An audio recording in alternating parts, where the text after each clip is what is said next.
ఢిల్లీ ప్రజలు ఊపిరి పీల్చుకోలేక ఉక్కిరిబిక్కిరైపోతున్నారు. వాయు కాలుష్యం లెవెల్స్ ఆయువు తీసేంత రేంజ్కి చేరిపోయాయి.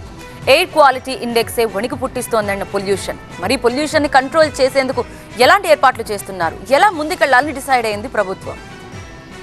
దేశ రాజధాని ఢిల్లీని కాలుష్యం కమ్మేసింది. ఎక్కడ చూసినా మసకగానే కనిపిస్తోంది. ఉదయం 10 సూర్యుడు కనిపించని పరిస్థితులున్నాయి ఇక్కడ. దీంతో నగరవాసులు నరకం చూస్తున్నారు. బయట అడుగు పెట్టాలంటేనే బెంబేలెత్తిపోతున్నారు. అంతలా ఊపిరి పీల్చుకోనివ్వకుండా ఉక్కిరిబిక్కిరి చేస్తోంది ఎయిర్ పొల్యూషన్. దీనికి తోడు పక్కనే ఉన్న పంజాబ్, హర్యానాలో తగులుపెట్టిన పంట వ్యర్థాల నుంచి వస్తున్న కాలుష్యం ఢిల్లీని మరింత భయభ్రాంతులకు గురి చేస్తోంది. కాలుష్య నియంత్రణకు ఎన్ని చర్యలు చేపట్టినా సుప్రీంకోర్టు పలుమార్లు సీరియస్ అయినప్పటికీ ఎలాంటి ఫలితం ఉండట్లేదు. దీంతో కేంద్ర ప్రభుత్వం కాలుష్య నివారణకు కీలక నిర్ణయం తీసుకుంది. పంట వ్యర్థాలు దహనం చేయాలంటే వణుకు పుట్టేలా జరిమానాల్ని రెట్టింపు చేస్తూ నిబంధనల్ని సవరించింది కేంద్ర ప్రభుత్వం. 30,000 వరకు జరిమానాను పెంచేసింది. కేంద్ర ప్రభుత్వ నిబంధనల ప్రకారం 2 ఎకరాల్లోపు భూమున్న రైతులకు 5,000 రూపాయల జరిమానా విధించనున్నారు. 2 నుంచి 5 ఎకరాల మధ్య ఉన్న వారికి 10,000, 5 ఎకరాల కంటే ఎక్కువ భూమున్న రైతులకు 30,000 రూపాయల వరకు జరిమానా విధించనున్నట్టు కేంద్రం ఉత్తర్వుల్ని జారీ చేసింది. మరి కేంద్ర ప్రభుత్వం నిర్ణయంపై పంజాబ్, హర్యానా రైతులు ఎలా స్పందిస్తారు? గతంలో కేంద్ర ప్రభుత్వం తెచ్చిన పలు వ్యవసాయ చట్టాల్ని వ్యతిరేకించిన రైతు సంఘాలు ఈ నిర్ణయంపై ఎలా రియాక్ట్ అవుతారన్నది ఆసక్తికరంగా మారింది.